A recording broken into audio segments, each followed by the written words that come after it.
In today's video, I am going to teach you how to spawn music disks using commands in Minecraft 26.1.2, updated 2026 guide.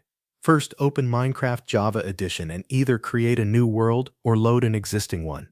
Before you continue, make sure cheats are enabled in that world. Commands will only work properly if cheats are turned on, so this step is important. If you are creating a new world, you can enable cheats in the world settings before entering the game. If you are using an existing world, confirm that commands are available before moving on. Once your world has finished loading, stay in the game and open the chat window. On Java Edition, you can do this by pressing the T key on your keyboard. This will bring up the command line where you can enter the give command. To spawn a music disk, type a command in this format, /give at s_minecraft:music_disk_pigstep. Written normally, the command is /give space at s_minecraft:music_disk_pigstep.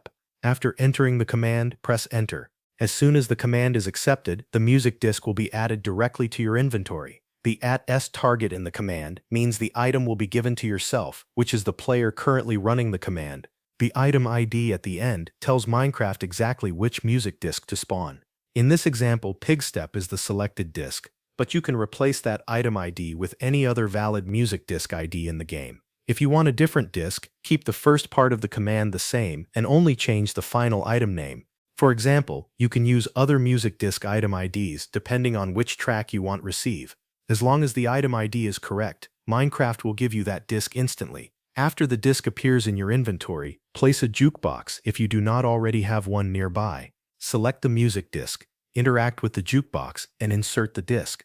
The music will begin playing right away. This is the easiest way to test that the command worked and confirm that you received the correct item. If the command does not work, check for typing mistakes, especially in the item ID. Also, make sure you are in Minecraft Java Edition and that cheats are enabled in the world. That covers everything you need to know.